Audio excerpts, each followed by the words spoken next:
Olá pessoal, sou o professor Wagner, professor de matemática lotado no Instituto Federal de Minas Gerais, campus Betim.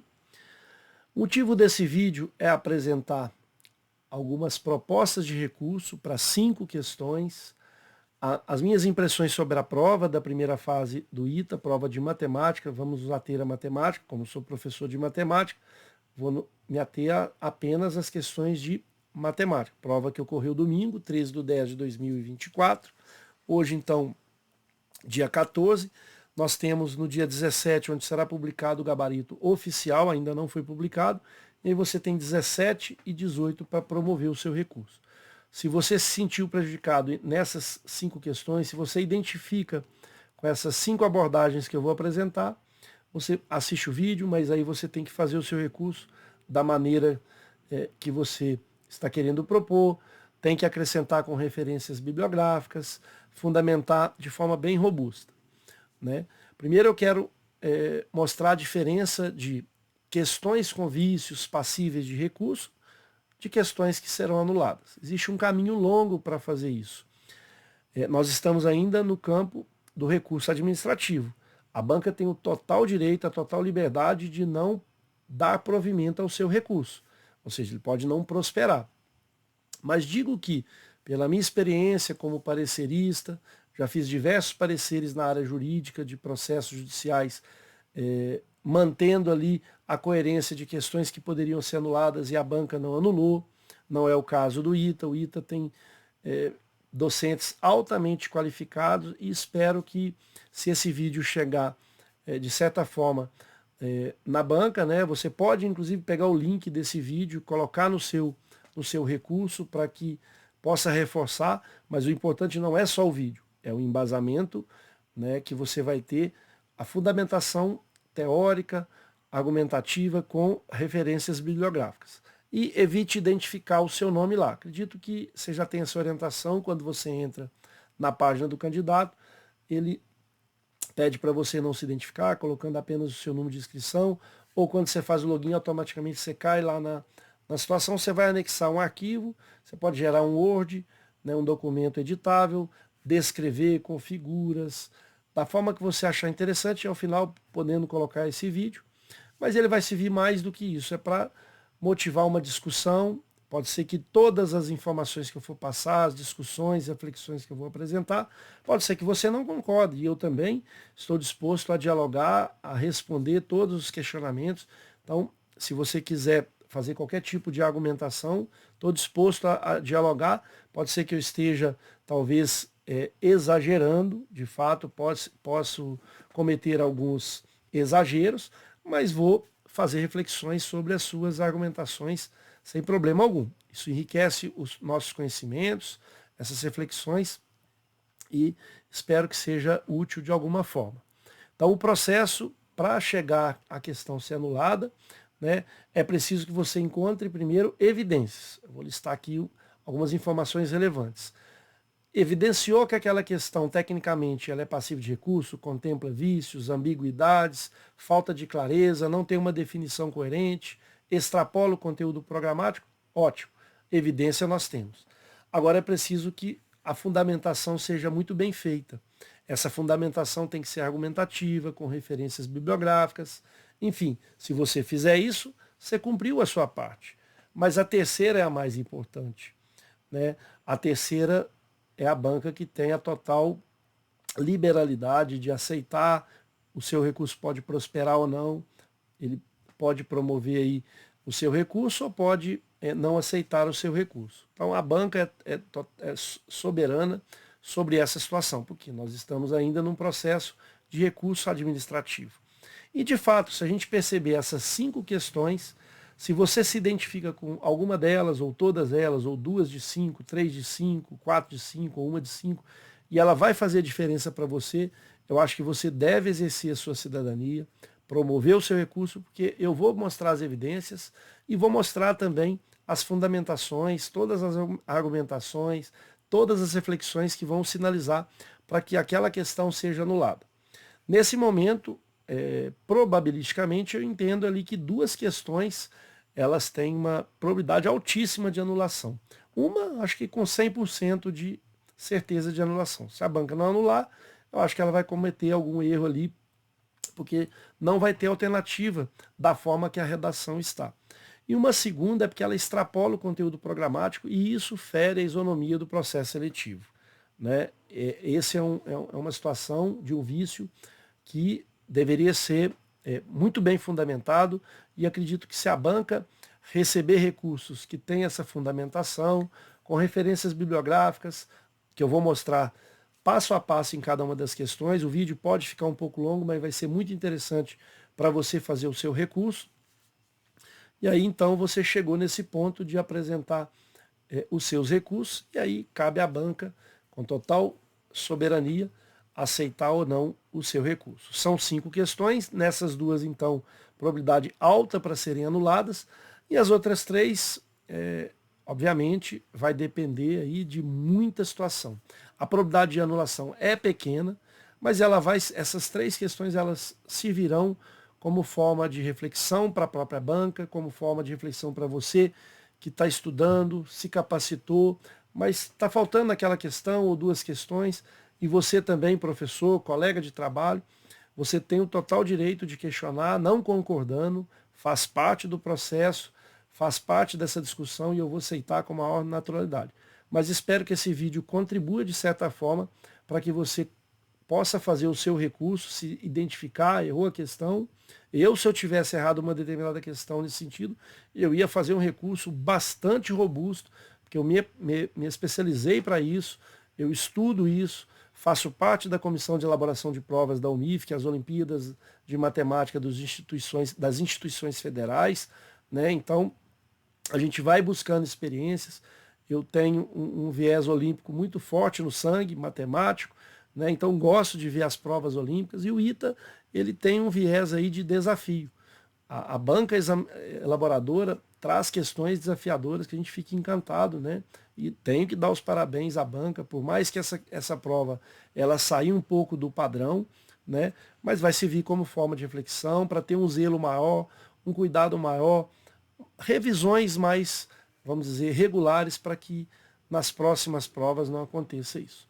Então, vamos então, primeiramente, as impressões que eu tive da prova, o nível das questões, se elas estão de acordo com o conteúdo programático, de forma qualitativa e também quantitativa. E na sequência eu vou comentando uma ou outra questão. O objetivo não é resolver totalmente as questões, eu vou separar um tempo para resolver todas as 12 questões, depois com formas rápidas, algumas com mais rigorosas. Então, eu gosto de aperfeiçoar nessa situação. Achei que a prova teve um nível médio para elevado, que é realmente o que acontece nas provas anteriores do ITA, e é nesse sentido que eu vou apresentar esse vídeo e espero que seja útil para você. Vamos iniciar pelo conteúdo programático de matemática.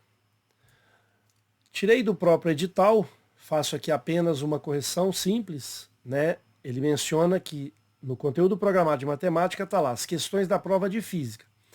Provavelmente pegou lá da parte de física, né, e copiou para a matemática e não foi observada aí essa alteração. Mas sem problema algum, isso não vai atrapalhar em nada a nossa avaliação. Então, basta trocar aí física por matemática. Os temas são, vamos prestar bem atenção no primeiro tema, teoria elementar dos conjuntos. Inclusive 2 pontos, subconjuntos, união, interseção, diferença, complementar. Vamos nos ater a esse item porque na questão 12, que no meu entendimento é passível de recurso, a gente vai vincular a essa situação. O item 2, números complexos. Item 3, progressões aritméticas e progressões geométricas. Perceba também nesse item 3 que em momento nenhum está ali mencionando o PA, o termo PA ou a sigla PA e também a sigla PG. Isso também vai ser objeto da nossa abordagem na questão envolvendo progressões aritméticas e progressões geométricas. Item 4 do edital, funções. 5, polinômios. 6, equações algébricas. 7, combinatórias envolvendo probabilidade, binômio de Newton. 8, matrizes, determinantes, sistemas lineares. 9, trigonometria. 10, geometria analítica. 11 geometria plana e 12 geometria espacial. Então esse é o conteúdo programático para a gente fazer a abordagem na medida do possível cada questão. Não é o intuito de resolver as questões, numa outra oportunidade eu vou resolver essas questões, mas vamos nos ater a esses recursos, esses possíveis recursos, que no meu entendimento eles têm uma fundamentação argumentativa que eu vou com muito rigor apresentar para vocês nesse vídeo.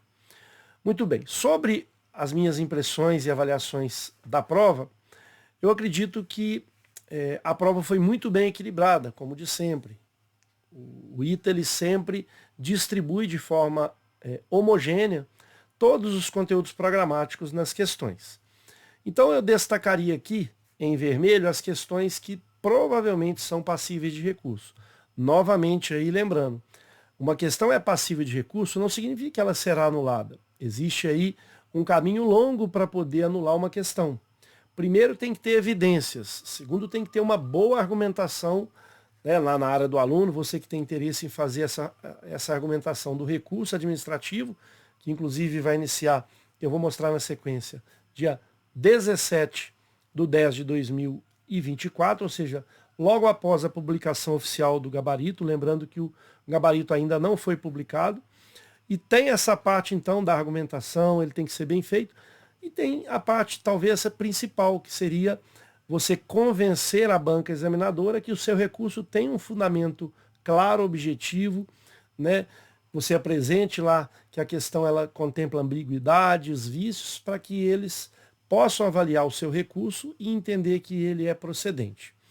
Eu digo que dessas 5 questões que eu abordei e fiz um estudo bastante minucioso, acredito que 2 ali deveriam ser anuladas. Com certeza absoluta, uma tem que ser anulada porque não tem resposta, eu vou mencionar na sequência, e uma segunda porque ela extrapola o conteúdo programático do edital.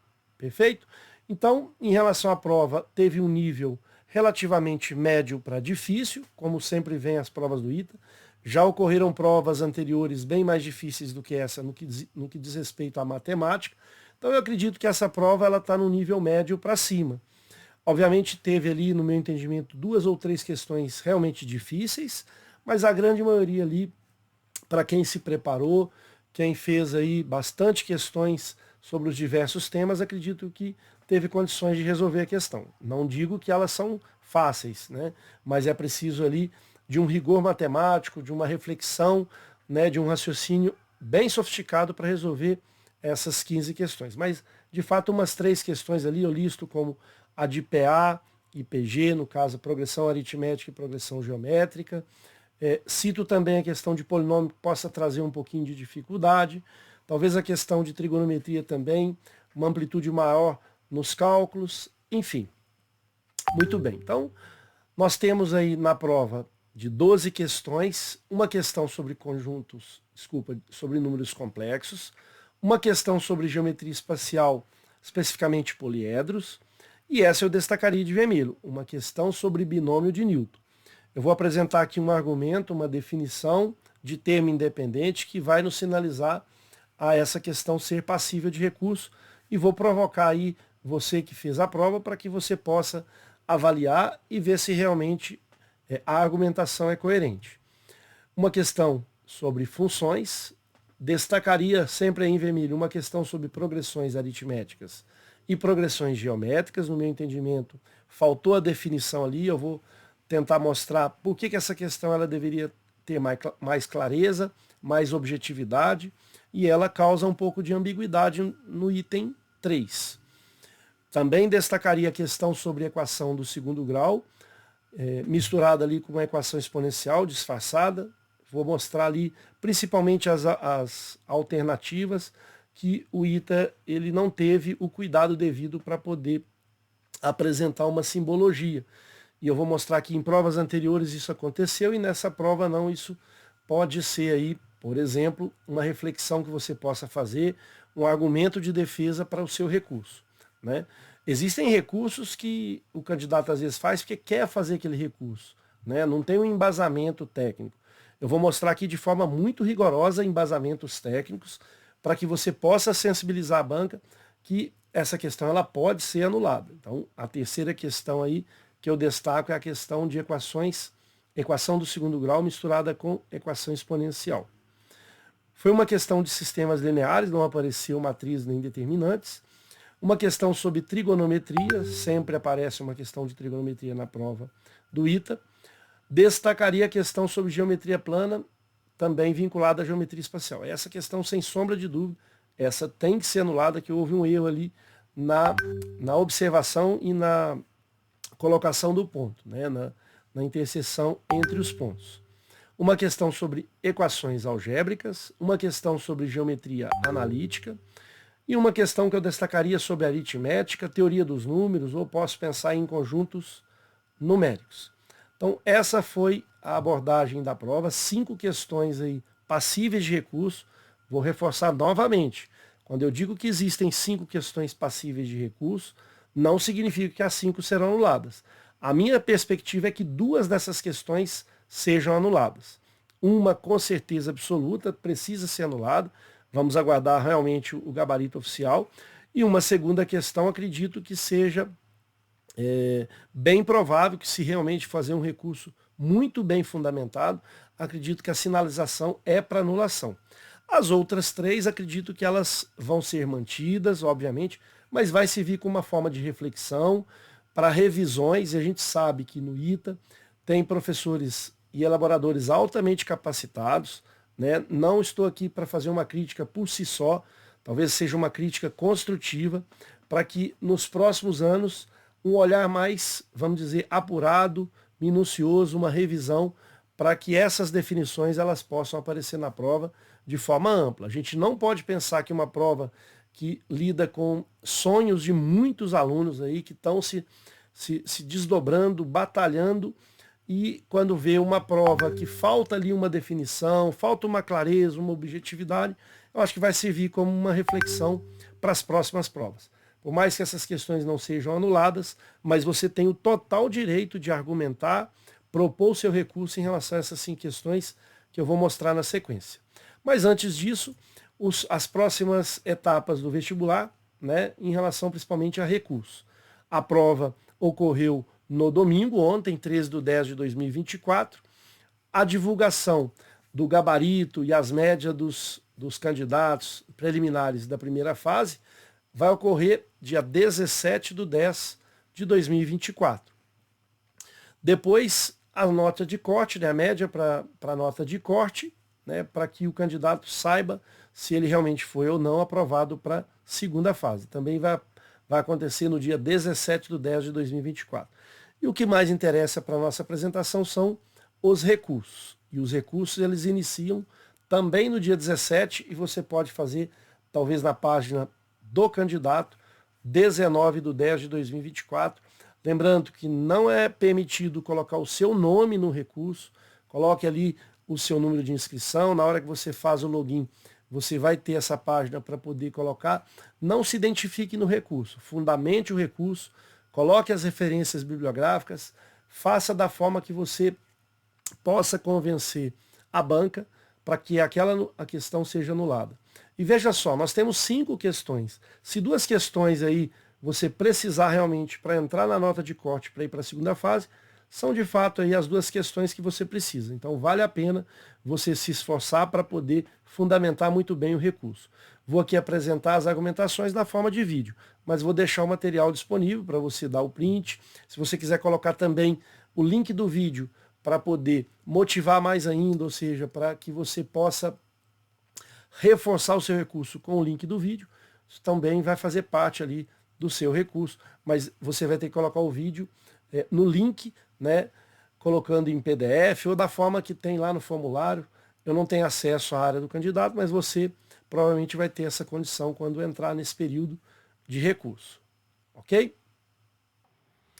Questão número 3. O termo independente da expansão de x mais 1 sobre x à sexta vezes x menos 2 sobre x à quinta é menos 18, alternativa A, menos 12, alternativa B, 0 na alternativa C, letra D, 12, letra E, 18. Veja, é uma questão envolvendo binômio de Newton, então perfeitamente possível a cobrança, já que está dentro do conteúdo programático. O que a gente traz aqui de discussão para essa questão é que não houve uma clareza, uma objetividade e a definição sobre o termo independente. Será que esse termo independente ele pode ser zero? Será que esse termo independente ele não pode ser zero? Veja que não é do senso comum. Não é do senso comum, ainda vou apresentar algumas argumentações e você pode trazer também no seu recurso, você pode apresentar, né? Peguei lá, por exemplo, a coleção de 6 volumes do IMPA, da SBM, com autores renomadíssimos, e lá não menciona a definição de termo independente. Tem as questões, mas não tem a definição de termo independente. Peguei também a coleção de 3 volumes do ensino médio, professor de matemática, e lá também não tem a definição de termo independente. Tem as questões para você resolver, menciona o termo independente em relação à variável x, e aí vai ser o coeficiente em x0. Isso está realmente definido nos próprios exercícios. Pegando livros renomados, por exemplo, de Fundamentos de Matemática Elementar, também não tem uma definição na parte teórica. Então, você pode apresentar essas referências bibliográficas. Vai ter nos exercícios, e todos os exercícios vão chegar num termo independente. Também temos aí livros, por exemplo, da coleção do Marcelo Rufino, né, de 5 volumes, agora acho que acredito que tenha mais um sexto. Lá você não encontra uma definição de termo independente. Vai ter nos exercícios que você vai encontrar o coeficiente que vai multiplicar o x elevado a zero. Peguei também a obra do Bongiorno, né, Giovanni, obra da década de 90, proximidades aí do ano 2000, obra fantástica, né? Inclusive estudei nessa obra, e lá também não menciona a definição de termo independente. Lá vai ter os exercícios que menciona lá que o termo independente é o coeficiente que vai multiplicar o x elevado a zero. Mas a pergunta é, esse coeficiente ele pode ser zero ou não pode ser zero? Isso deveria ter sido definido. Veja que eu estou pegando os principais livros da literatura nacional, não encontrei essa definição ali. Isso mais motivo que essa questão precisaria ter a definição.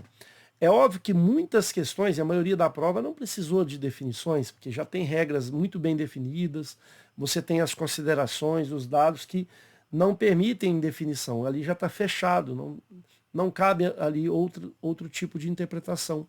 Mas nesse caso específico, principalmente que a sinalização que eu acredito que a banca vai trazer seria o gabarito letra C, é uma incógnita, acredito que seja essa, mas no meu entendimento, o gabarito para essa questão não existe o termo independente pela definição que eu vou apresentar. Uma questão, então, ela precisa ter clareza, objetividade, ela não pode ter ambiguidades. Eu faço parte da comissão de elaboração de provas da UMIF, e ainda assim a gente às vezes peca por uma falha aí de não estar fazendo uma revisão com detalhes, e à medida do possível a gente vai pegando experiência e vai fazendo revisões, passa para o colega faz revisão, retorna, a gente refaz com outro olhar crítico a revisão, e no meu entendimento, né, uma crítica construtiva, a gente entende que os professores, os docentes do IMPA são altamente capacitados da banca. A gente vê pelas provas anteriores questões altamente qualificadas, que apresentam até questões de desafios, muito bem elaboradas, às vezes questões inéditas, então dar os parabéns mesmo para a equipe, mas nesse tipo de prova, nesse tipo de situação, faltou um pouquinho de zelo na definição e na clareza e na objetividade. É uma crítica construtiva, pode ser que a questão não seja anulada, existe uma grande diferença entre uma questão passível de recurso e uma questão ser anulada. Porque para uma questão ser anulada tem que passar todo um processo. Você tem que fazer um recurso muito bem fundamentado, é preciso que a questão tenha evidências para que você argumente tecnicamente aquela sua argumentação, e isso por si só não te garante a anulação da questão. É preciso que a banca também se sensibilize e dê êxito, né, ou procedência no seu pedido de recurso. E essa é a parte talvez mais difícil. E a gente respeita se a questão for mantida sem problema algum, mas ela vai servir como uma forma de reflexão para as próximas provas, para que questões que nesse estilo, que necessitam de uma definição Para evitar essas armadilhas, eu acho que a banca vai ter que ter um cuidado aí, caso esse vídeo chegue à banca. Mas se você não concordar, sem problema algum, essa discussão para mim é salutar. Eu gosto de ter esse tipo de discussão, principalmente você que está prestando aí o vestibular do ITA, ou mesmo você, professor. Acho que vale a pena a gente fazer essa discussão para que questões desse tipo, dessa natureza, é necessário ter definição. Vou até mais. O próprio ITA, ele traz lá na parte inicial da prova algumas simbologias, algumas definições. Veja, ele tem um cuidado. Os elaboradores têm esse cuidado de trazer essas definições, mas nessa questão especificamente, em outras que eu vou apresentar, faltou esse zelo, faltou essa revisão para essa definição. Então eu vou trazer uma definição aqui nesse momento, que no meu entendimento ela é totalmente plausível. Se não é do senso comum, não tem na literatura, eu vou definir para que a gente possa resolver a questão. E é uma definição que vai nos ajudar, inclusive nos exemplos que eu vou dar na sequência, mostrando que precisamos ter uma definição desse tipo para não cair em ambiguidades. Por exemplo, a definição do termo independente. Primeiro problema que eu vejo ali, o termo independente em relação a quê?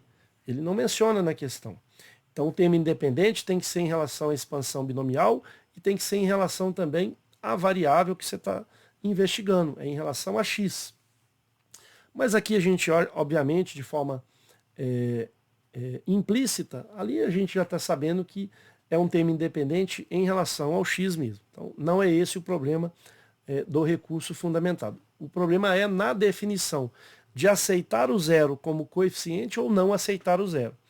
E eu vou apresentar uma definição que eu não vou aceitar o zero como termo independente, senão a gente vai ter uma infinidade de termos independentes em qualquer polinômio, que vai ser o zero.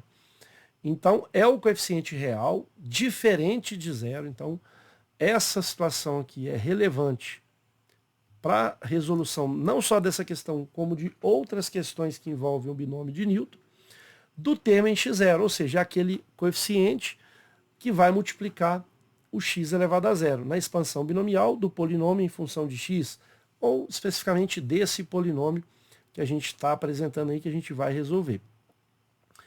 Muito bem, então vamos pegar alguns exemplos aqui. X mais 1 sobre x ao quadrado.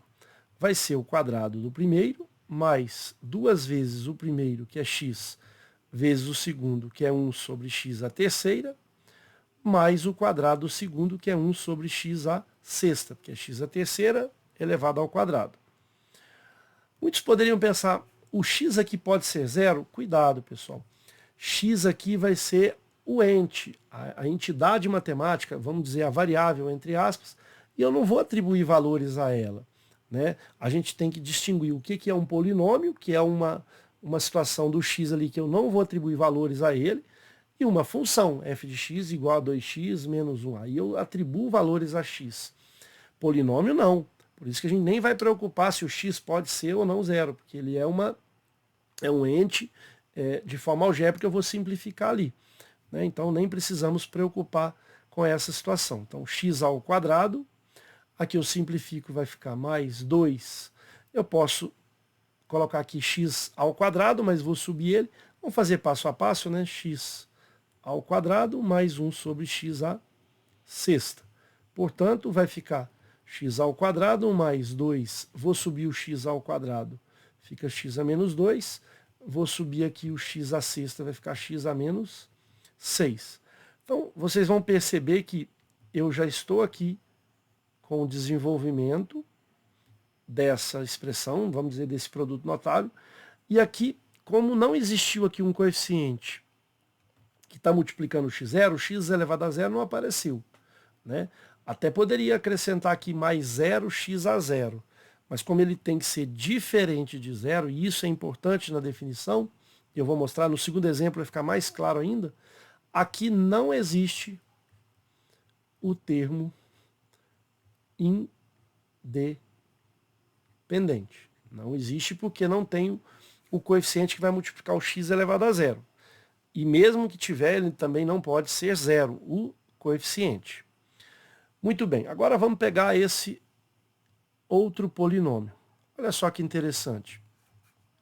Eu posso pegar esse polinômio e acrescentar alguns termos do tipo repetir aqui o polinômio, eu vou colocar aqui mais 0x elevado a menos 1, mais 0x a menos 2, e vou colocando aqui de forma aleatória. Poderia colocar de 0 vezes x elevado a menos 1050. Eu posso continuar. Então perceba que existem infinitos coeficientes iguais a zero. Existem infinitos. Quando eu defino que ele tem que ser diferente de zero, é para inibir, é para afastar essa situação. Então daqui para lá não faz sentido eu ficar acrescentando essa quantidade, porque todos os coeficientes são zero. Então qual vai ser o termo independente aqui? Eu não tenho um termo que multiplica x elevado a zero. Os que tem, né, se eu colocar aqui, por exemplo, um x elevado a zero, falar o coeficiente é zero, porque ele multiplica o x0. Não posso, porque o coeficiente ele tem que ser diferente de zero. Então, nesse caso também, não existe o termo independente.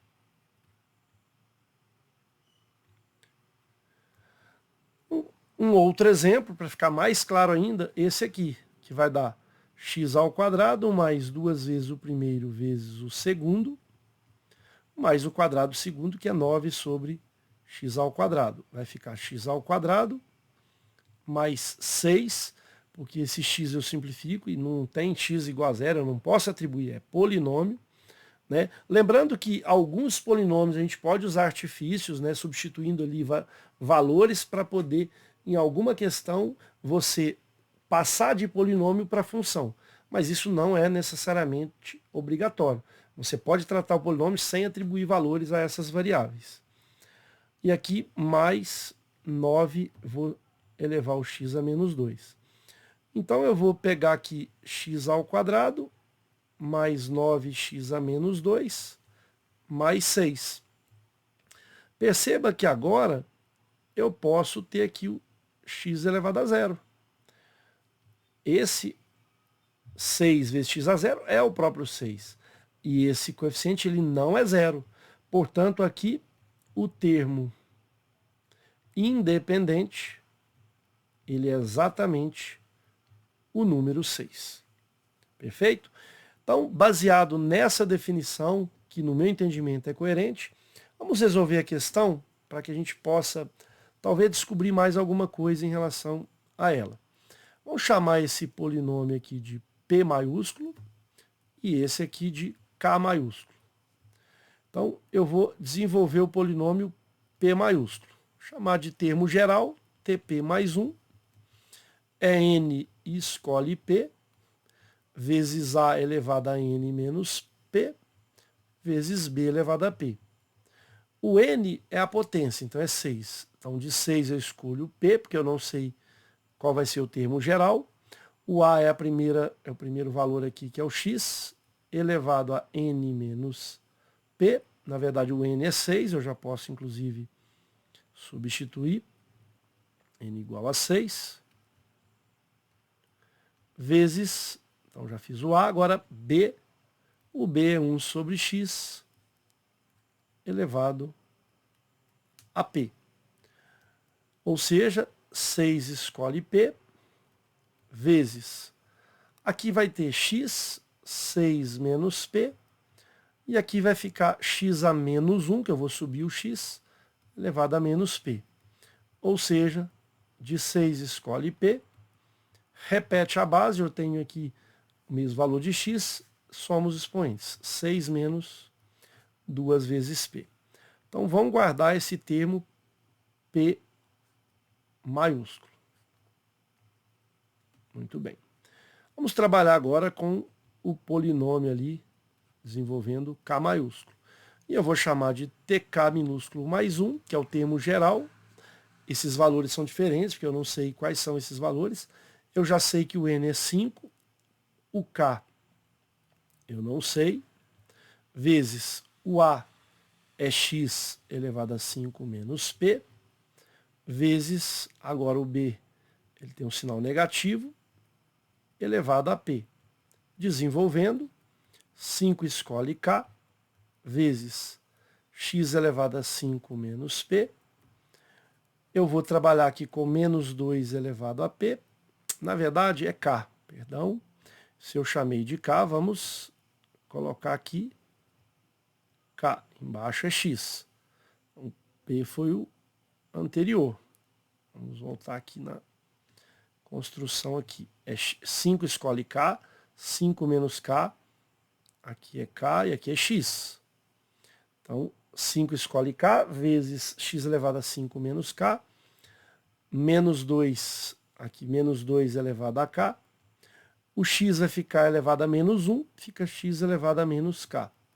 Separando vai ficar 5 escolhe K, menos 2 elevado a K, que aqui vai ser uma constante, que o K é um número natural, e aqui vai ficar X elevado, repete a base e somos expoentes, 5 menos 2K. Então, mais uma vez eu tenho aqui esse desenvolvimento aqui do K. Agora vamos multiplicar o P vezes K. Vamos multiplicar os termos gerais deles. Vai ficar 6 escolhe P vezes 5 escolhe K. Vou manter aqui o menos 2 elevado a K. E aqui eu vou repetir o X, somar os expoentes. 5 mais 6, 11. Menos 2 vezes P. Menos 2 vezes K. E aí eu pergunto, será que de fato, esse é o termo geral. Aqui está o coeficiente, que seria o coeficiente do termo em x0. E será que o meu expoente, ele pode em algum momento ser zero? E aqui que está a parte principal da questão. Veja que 11 menos 2P menos 2K, será que eu consigo achar valores para P e K que torna essa expressão igual a zero? Impossível. Por quê? Se eu passar 2P mais 2K para lá, eu vou perceber que 11 é um número ímpar, 2P é par, mais 2K é par, a soma deles é par. O número par não pode ser igual ao número ímpar. Ou, se você quiser explorar mais ainda a situação, basta dividir toda a equação por 2, vai ficar 11 meios é igual a P mais K. Estou trabalhando com P e K, números naturais. Como pode aqui números naturais, na hora que eu somo vai dar um número racional. Então isso aqui não é possível, absurdo. Se é absurdo, não é possível ter esse coeficiente do x igual a zero. E aí, esse termo ele não vai existir. Se ele não vai existir, os coeficientes que vão estar lá, todos eles vão ter algum valor multiplicado x elevado a alguma potência. Só para a gente entender a lógica aqui, se você tem aqui a maior potência de x é 6, a maior potência de x aqui é 5, vai ter lá no final um x a 11. Eu vou mostrar na sequência aqui, eu até fiz pelo chat GPT, fiz a multiplicação para não dar muito trabalho. Vocês vão ver que vai dar, no final vai ter um polinômio x11, menos alguma coisa ou mais. Não vai ter um coeficiente aqui que vai multiplicar o x elevado a zero. Então, não vai ter um termo independente, já que pela definição que a gente colocou, esse coeficiente ele não pode ser o número zero. Então, nesse caso, não existe o termo independente. Então, não podemos marcar a letra C, porque a letra C é zero. Pela definição, não pode ser zero. Então, essa questão, no nosso entendimento, ela é passível de recurso, né? E, para finalizar, a gente pode até acrescentar aí a expansão que a gente faz do x mais 1 sobre x elevado a 6, através do binômio, né? Deu esse resultado. Fazendo também do x menos 2 sobre x elevado a 5 esse resultado, né? Tá aí a expansão. Na hora que eu multiplico, vai dar esse resultado final aí. X a 11 menos 4x a 9. Pode ser que algum erro possa ter cometido pelo chat GPT na hora desse produto, mas perceba que não tem nenhum coeficiente aqui igual a x elevado a zero, ou seja, um coeficiente que multiplica x0. Ah, professor, você pode aumentar aqui um zero x0. Tudo bem, mas a nossa definição não permite que o coeficiente do termo em x0 possa ser zero, pelo aquele motivo que senão a gente vai ter infinitos coeficientes iguais a zero. Ok?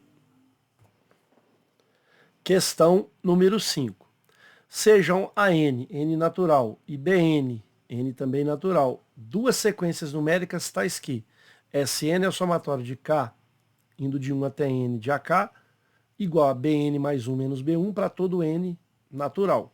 Considere as afirmações abaixo. Afirmação 1. Se bn, n natural, é uma PG, então a n, n natural, também é uma PG. É PG. 2. Se a n, n natural, é uma PG, então bn, n natural, também é PG. E 3.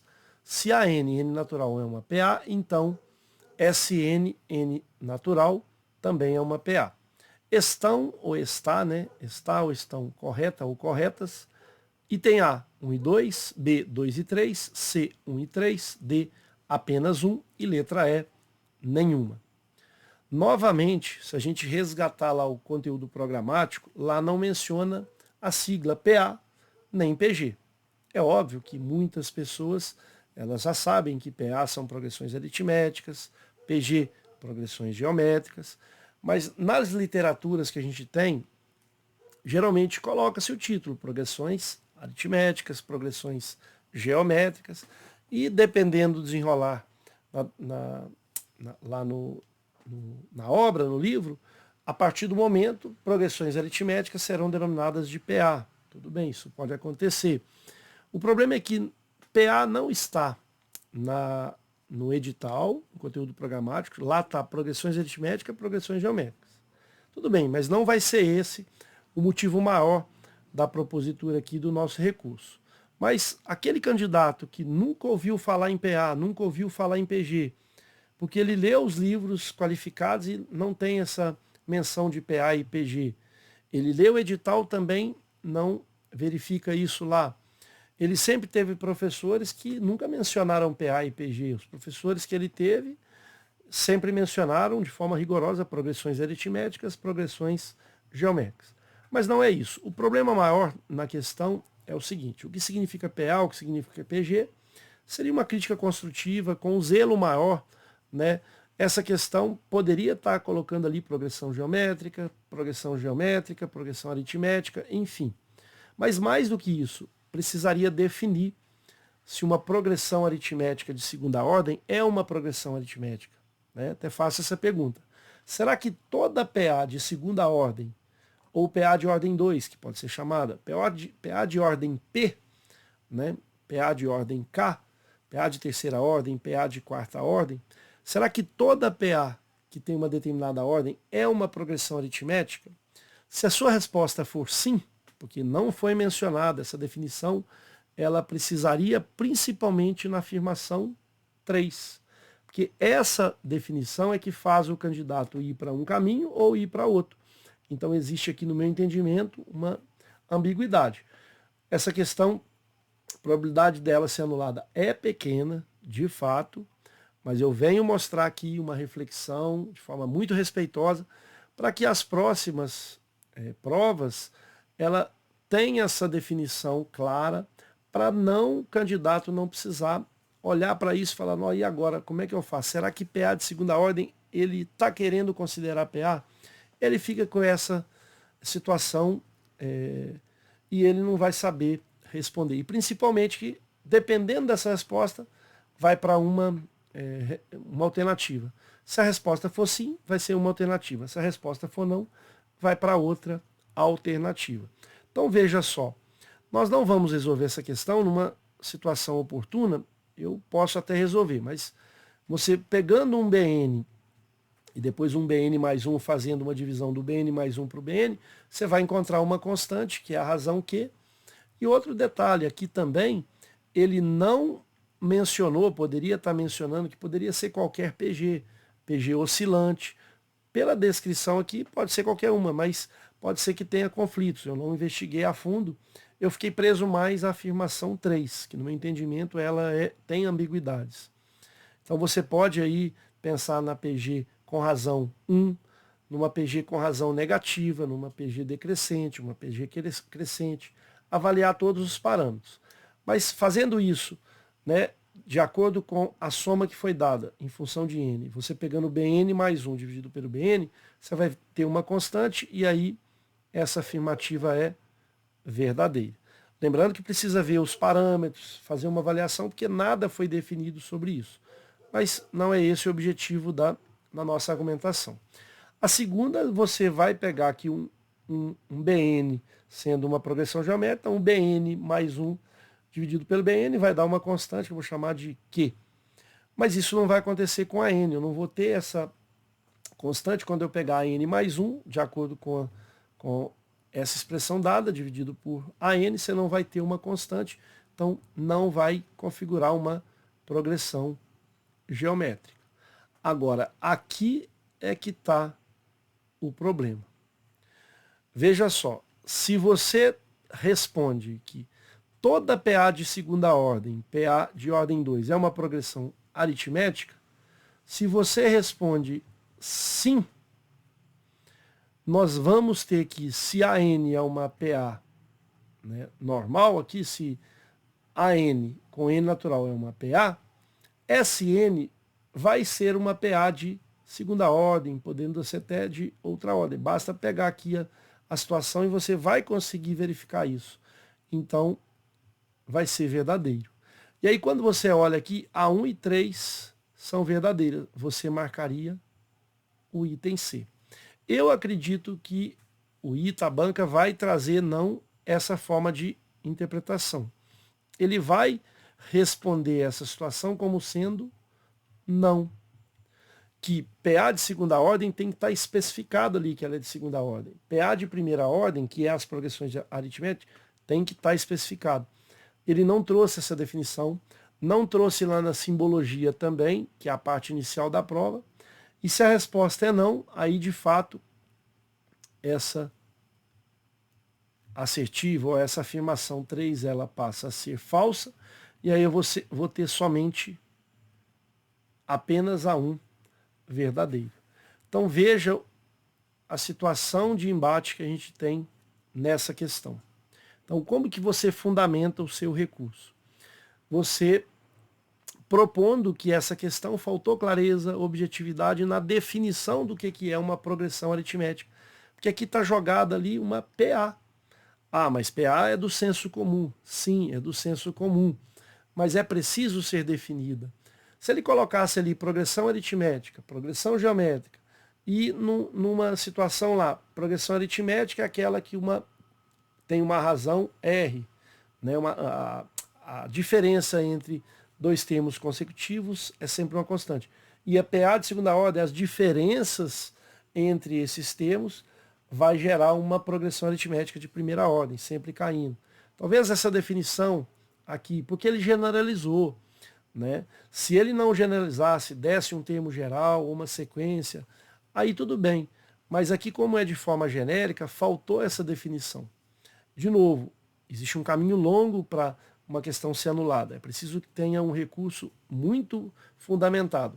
Eu acredito que a probabilidade para anular essa questão é pequena, mas ela vai servir para uma reflexão. Se você discorda, obviamente você vai fazer seu comentário. Ah, professor, eu discordo que PA é PA, PA de segunda ordem é PA de segunda ordem, PA de ordem K é PA de ordem K. Sim, eu vou concordar com você, mas por que não definir isso na questão, já que ela necessita dessa definição? Não são todas as questões que precisam ser definidas, mas essa em específico também, ela merece uma definição, porque ela trouxe ambiguidades, né? As questões mais numéricas, mesmo as gerais, algumas ali não tem como você definir, já está amarrado, já tem a regra consolidada. Mas nesse caso específico, no meu entendimento, é uma questão passiva de recurso, mas de fato, temos que ser sinceros, né? Faltou um zelo ali para poder trocar a palavra PA, o símbolo PA para progressão aritmética, PG para progressão geométrica, né? A definição de fato, por conta da terceira, do que é PA de primeira ordem, ou PA, que é progressão aritmética simples, ou progressão aritmética de segunda ordem, para evitar que o aluno fique ali nesse impasse para definir o que é que não é, né? Respondeu sim, vai para uma sinalização. Respondeu não, vai para outra. E a resposta sim também não é uma resposta, vamos dizer, incoerente. É uma resposta plausível, porque não tem uma definição clara na questão. Ok? Questão número 6. O conjunto de todos os valores A pertencente aos reais para os quais a equação 9 elevado a x menos 3a mais 4 vezes 3 elevado a x mais 2a ao quadrado mais 9a menos 5 igual a zero tem duas soluções reais distintas veja que nós temos aí uma equação do segundo grau, misturada também com uma equação exponencial, e resolvendo essa equação, né, você vai ter aí solução sim. O que eu trago para você argumentar uma possibilidade de recurso, e essa realmente ela não é em relação à definição, não é em relação à solução propriamente dita, e sim da simbologia. Veja que o ITA, nos seus anos anteriores, ele trazia na parte inicial alguma simbologia e explicava quais são essas simbologias. Veja só, o candidato que olhar para as literaturas dos livros modernos, ele não vai encontrar esse símbolo. Esse símbolo, para o ITA, de fato, é a subtração, ele já trouxe em provas anteriores, mas eu quero motivar aqui numa seguinte situação, uma seguinte pergunta. Olha só, por que na prova de 2018 ele traz essa simbologia? X barra Y. São todos os elementos X pertencentes ao conjunto X e X não pertence ao Y. Em outras palavras, é a diferença de X menos Y. Então veja que em 2018 ele trouxe essa situação. Então aquele candidato que nunca viu essa simbologia, como que ele vai entender essa questão? E aí a pergunta é, esse é o edital de 2024/2025. E cadê a simbologia que ele poderia colocar, né? A barra B ou X barra Y? Poderia até ajudar aqui fazendo A menos B, ou da mesma forma que ele fez anteriormente. X pertence ao conjunto A e X não pertence ao conjunto B. A pergunta é, por que no ano de 2024/2025 não veio aqui na simbologia na prova, né? Eu peguei aqui da própria prova, que foi disponibilizada ontem, depois das 22 horas, fiz questão de dar um print e não foi mencionada essa simbologia. E qual o motivo das provas anteriores eles mencionarem? Então, é novamente uma crítica construtiva. Faltou um zelo para essa prova, uma revisão. Os elaboradores poderiam ter olhado para essa simbologia e colocado ela aí, né? Porque ela facilitaria. Aqui ele feriu a isonomia do processo seletivo. Aquele candidato que nunca viu esse símbolo ficou perdido. E, de fato, essa literatura ela não é do senso comum. A gente pode pegar aí inúmeras provas, né, de outros vestibulares, essa simbologia dificilmente ela é encontrada. Se a gente pegar as literaturas novas dos livros modernos, essa simbologia também não é encontrada. Então, de fato, os livros muito antigos, eu não fiz a pesquisa, pode ser que você encontre, mas são livros muito antigos mesmo, né? Eu peguei aqui até livros da década de 90, o Bongiorno, por exemplo, o Manuel Paiva, e não encontrei essa simbologia. A simbologia que a gente encontra, se não me engano, eu resolvi essa questão, eu acho que é a letra B, mas não vou me arriscar, mas vamos supor que seja a letra B. A simbologia aqui, como tem o infinito, tudo bem. E eu já vi em outras provas tendo resposta assim, ó, meio e 5/4. Na verdade, isso aqui é um ponto, x e y. Mas no caso, quando vem o infinito, ele pode trazer ali, então está correto. Mas uma alternativa possível para essa questão seria meio infinito, né, menos o elemento 6. Mas provavelmente por ser uma linguagem de intervalos, né? Mas isso aí é questão de estilo, né? Poderia trazer também, já que eu estou com o intervalo aberto, né? Assim, aberto em mais infinito, menos o 6. Existe outra forma de também colocar essa alternativa, porque como ele não forneceu lá na simbologia, uma outra forma seria, como ele quer os valores de A pertence aos reais, tal que, isso estou arriscando que seja a letra B. Eu resolvi essa questão, acho que eu encontrei de fato a letra B pelas interseções, não é objeto aqui para o vídeo não ficar muito longo, já está ficando realmente extenso, mas vale a pena, tem mais questões que podem ser anuladas se você fizer um bom recurso, tal que o x é maior que meio, né, não é maior ou igual, e x diferente de 6. Poderia ter essa também como resposta numa determinada alternativa. Então veja, essa seria uma possível resposta, essa poderia ser uma possível resposta, essa poderia ser uma resposta, porque essa é uma linguagem que está na maioria dos livros, né? Pega o Fundamento de Matemática, vai ter essas três aqui, uma das três linguagens. Nos livros do INPA, estou sempre mencionando eles, porque eles são a referência bibliográfica que você pode utilizar para fazer o seu recurso, né?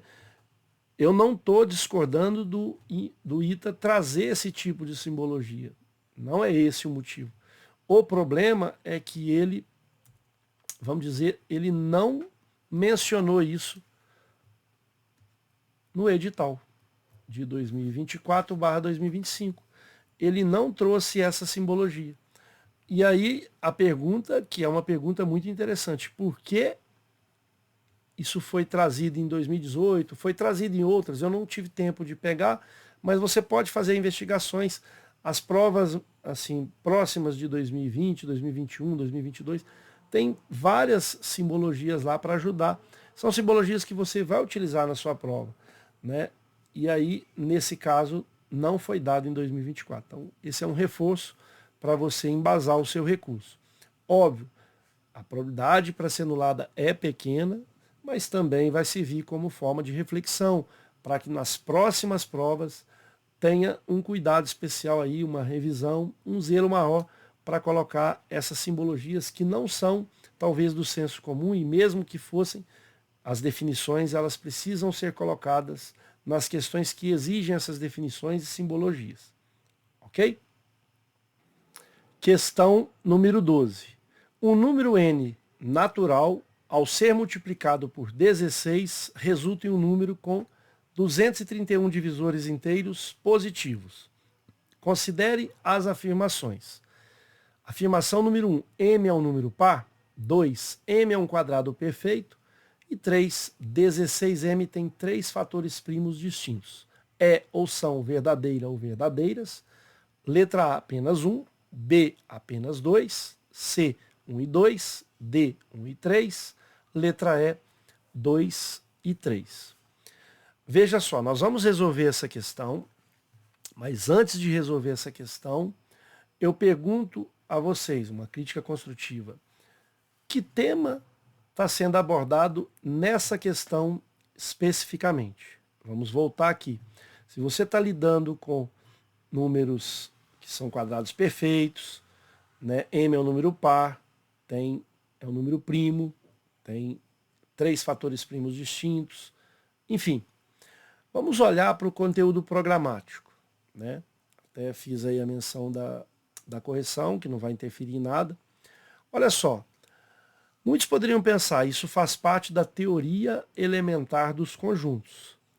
Mas olha só, quando ele coloca esses dois pontos, é porque o edital, pode ser que os elaboradores, né, os docentes, professores altamente capacitados que fizeram a prova, nem perceberam isso. que quando ele colocou o item teoria elementar de conjuntos com 2 pontos, é porque ele está especificando o que vai ser cobrado. Subconjuntos, união, interseção, diferença e complementar. Essa é a teoria elementar de conjunto, com as propriedades, as operações. Essa questão ela não tem relação nenhuma com a teoria elementar de conjuntos.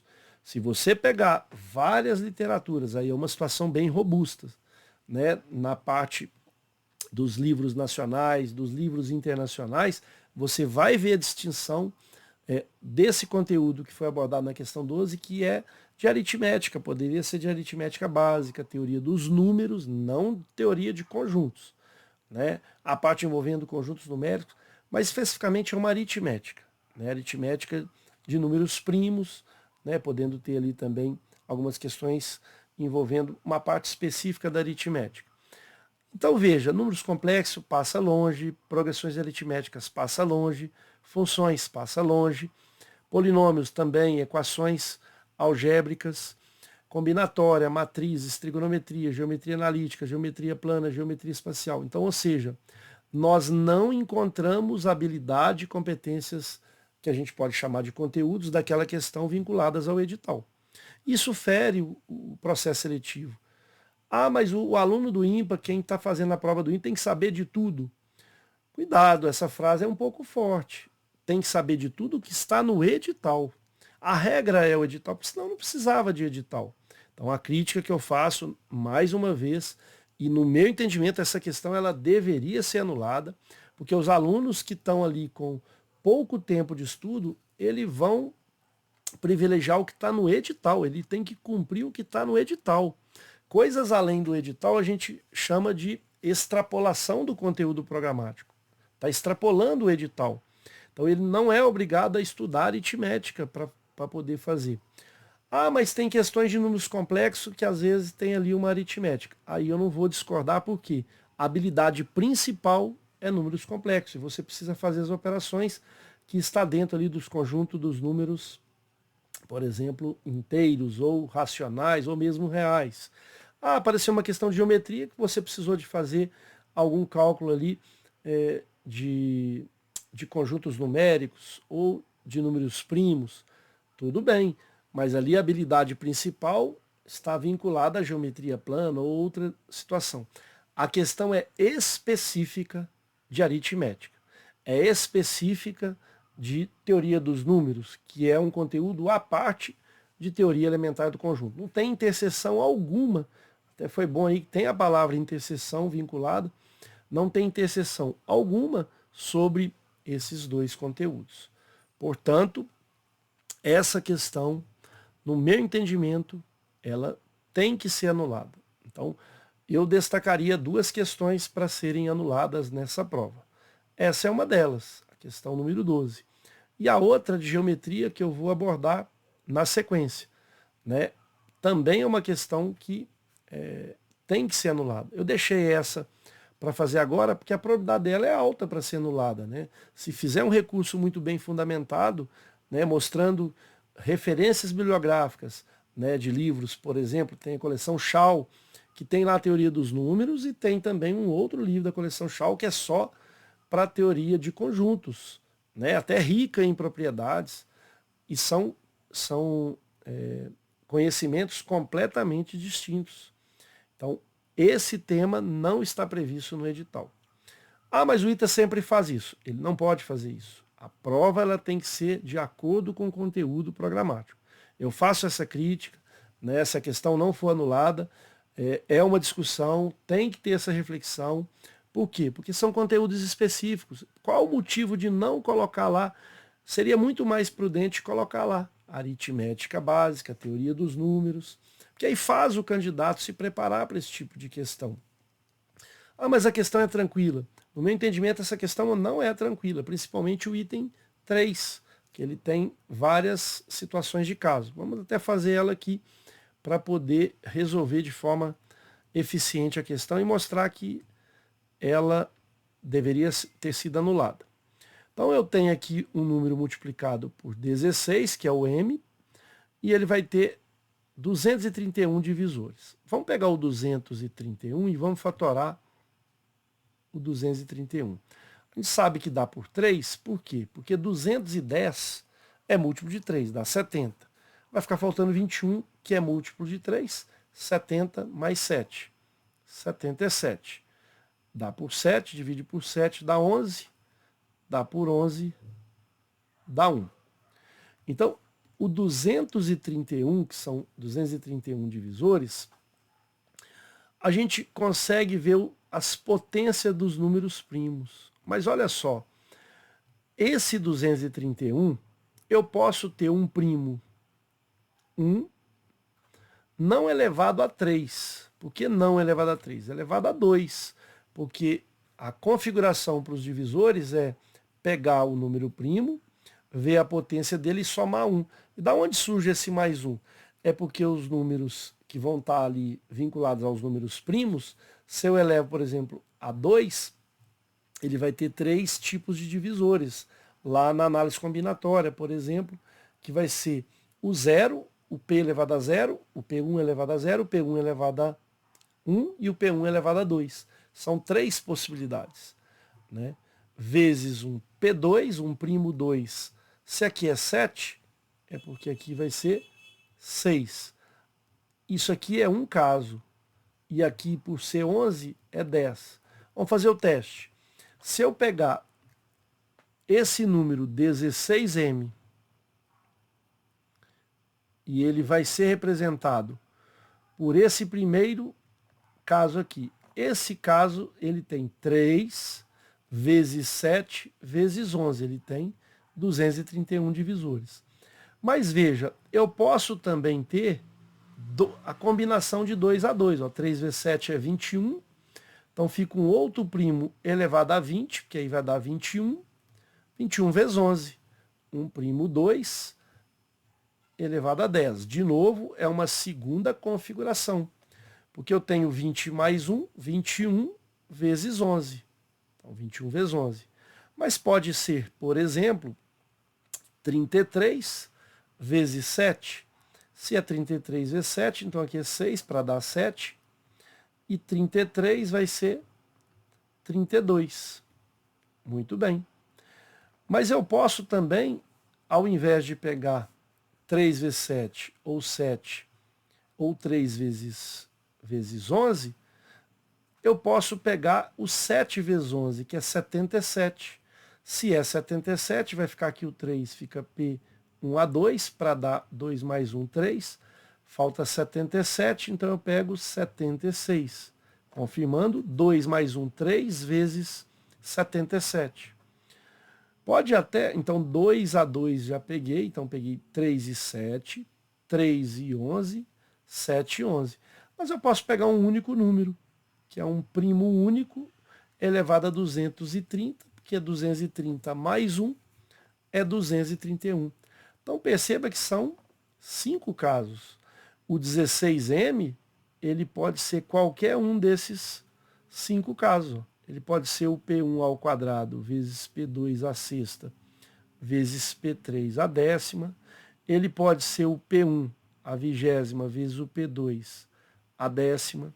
Ele pode ser um P1 à sexta vezes o P2 a 32. Todos esses aqui têm 231 divisores. Ele pode ser um P1 a 2 vezes um P2 a 76 e pode ser o único primo elevado a 230.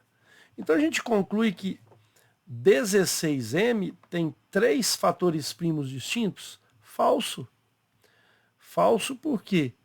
Porque ele pode ter um único fator, pode ser 2 números primos, pode ser os 3, de fato, mas esse é um caso particular. Poderia ser um só. Não necessariamente 3 fatores primos. Né? Porque 16 vezes M vai ter 231 divisores. Esse aqui tem 231 divisores, esse aqui também, esse aqui também, esse aqui também, esse aqui também. Vamos agora pensar no M. Aqui eu pensei no 16M. Agora pensando no M. Será que o M, já que 16 é 2 à quarta, então 2 à quarta vezes M é igual a qualquer uma das configurações desses primos. Então eu posso passar o 2 à quarta para lá, dividindo. Veja só, para que o m seja um número natural, é preciso que essas potências de primos aqui tenham que ser maior que 4. Então, por exemplo, o P2 pode ser 2 ou o P3 pode ser 2, para na simplificação, né, eu ter mais do que ele aqui na hora de simplificar. Se é 2 a quarta, o 2 ele obrigatoriamente pode ser ou o P1 aqui, ou o P2, porque qualquer um deles tem potência maior que 4. Para o terceiro caso, o 2 pode ser o P1 ou P2. Agora já não pode ser P1. Tem que ser obrigatoriamente P2 se for esse caso. E aqui já pode ser o 2. Então veja, será que m é um número par? Com certeza vai ser um número par, porque eu vou ter sempre um 2 aqui como sendo um número ou P1, ou P2, ou P3, vai ser o número 2, né? Qualquer um deles vai ter que avaliar cada um desses casos, e todos deu certo. E se ele tem o fator 2 na hora que eu tenho a potência, ele é mais do que 4 na hora de simplificar, o m vai ficar sendo 2 vezes alguma coisa, vezes 1k. Então, de fato, m é um número par. M é um quadrado perfeito? Óbvio que é, porque veja que todas as potências são pares maiores do que 2, olha lá. 230.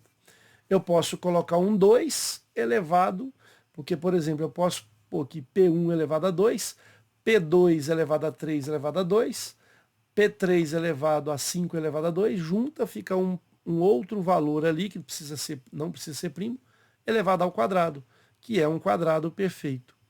Não é objetivo de corrigir a questão, mas eu vou corrigir ela numa oportunidade, mas aqui a gente já explorou bastante ela. E a única alternativa falsa é a 3. Então ele pede são verdadeiras. 1 e 2 vai ser, de fato, o gabarito que a banca vai trazer. Mas pelo fato dessa questão ela ser uma questão de aritmética, ela extrapola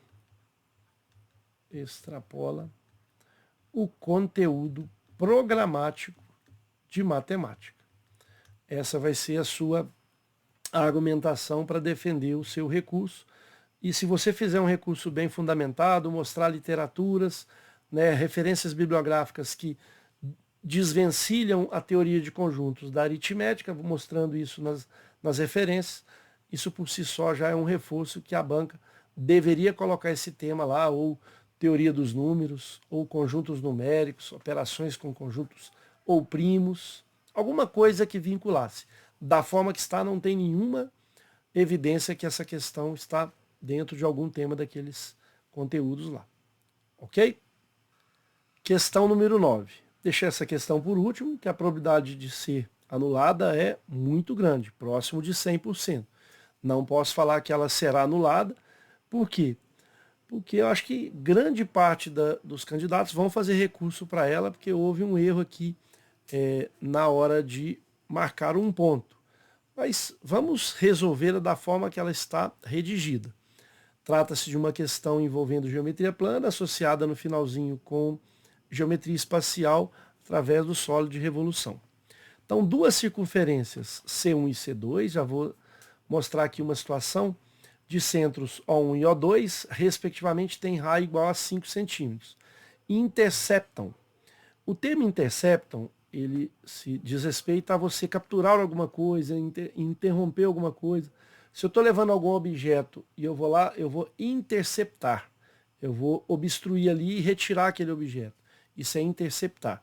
Agora, intersectar, aí sim é intersecção, é você ter um caminho ali que você vai ter um obstáculo ali de uma passagem, alguma coisa. Então, tem mais relação com interseção. É intersectar. Então, intersectam. Mas, sem problema, isso não vai fazer diferença alguma na nossa solução. Intersectam nos pontos P e Q. Então, desenhei a circunferência C1 do lado esquerdo, a circunferência C2 do lado direito, já tem toda a construção, e elas têm o mesmo raio, 5 centímetros. O1 até P 5 centímetros, P até O2 5 centímetros, O2 até Q 5 centímetros, O1 até Q também 5 centímetros. Então elas vão se intersectar nos pontos P e Q. Está aqui em cima essa intersecção. Pontos P e ponto Q. Determinando uma corda comum PQ. Então a corda vai ser de P até Q e ela mede tamanho 6 centímetros. As intersecções, agora correto, de cada circunferência com segmento O1 ou O2 determinam os pontos R em C1. Aqui que a gente tem que ter um cuidado. A intersecção de O1, O2, vão gerar lá uma intersecção do ponto R em C1. Então, em C1, ponto R aqui, porque C1 é essa circunferência. E em C2, S. Tá aqui. O volume do solo de revolução obtida pela rotação do triângulo P, O1, R. Então, desenhando P, O1, R, eu preciso pegar esse triângulo e fazer a rotação dele em torno da reta O1, O2. Então, esse giro vai ser tanto entrando na página do computador, né, ou saindo. De qualquer forma, você vai gerar aqui 2 cones. Agora vamos às medidas. As medidas que são mais importantes. Se eu tenho a hipotenusa aqui 5, e pela simetria, se de P até Q é 6, aqui vai ser 3. E aí sobrou, pelo teorema de Pitágoras, aqui vai valer 4 centímetros. Veja, se aqui é 4 e o raio de O1 até R é 5 da circunferência C1, é porque aqui vai ser 1 centímetro, porque já os 4 é de S até esse ponto aqui, que eu vou chamar de ponto médio, de O1 a M vale 4 e fica faltando de M até R 1. E aí, se aqui é 1, eu vou ter a seguinte situação. Na hora que eu girar esse cone, ele vai pegar essa parte aqui, né, e mais essa aqui também. Obviamente eu preciso fazer o desenho coerente, né, devido à simetria. Vai ser fechada aqui. E aí o volume de revolução vai ser o volume 1 deste cone π vezes o raio aqui é 3 ao quadrado, vezes a altura 4 sobre 3. É 1/3 da área da base vezes a altura. Só que mais o que está agora aqui, que é π. O raio também é 3 ao quadrado, só que a altura dele é 1 vezes a altura sobre 3. Volume vai ser 9 sobre 3 é 3, vezes 4, 12π, mais 9 sobre 3 é 3, 3π. Esse volume será de 15π, as medidas estão em centímetros cúbicos. E ele pede em centímetros cúbicos. Opa! Finalzinho aqui deu uma falhazinha, mas sem problemas. Aqui está o volume. Quando a gente olha para as alternativas, não tem alternativas para marcar. Portanto, essa questão ela deverá ser anulada, né? Com certeza a banca vai olhar para essa situação. Você que errou essa questão, que marcou, por exemplo, 9. O gabarito, acredito que seja 9, porque provavelmente houve uma troca na hora de colocar esses pontos. O R ficou do lado de cá, aí você teria que fazer aqui trocando para menos. Ficaria 12π menos 3π. E aí, de fato, dá 9π. Perfeito? Com isso a gente encerra toda essa abordagem, né? Foram 5 questões que eu verifiquei aí: a apresentação de vícios, falta de clareza, objetividade, e reforço mais uma vez, essas questões não significa que elas serão anuladas, mas são reflexões que podem ser realizadas, né? Muitos recursos podem chegar lá para você tentar fazer de forma robusta a sua argumentação e realmente a banca, esperando essas situações desses recursos, vão tomar mais um cuidado, um zelo para os próximos certames. Espero ter contribuído. Um forte abraço a todos.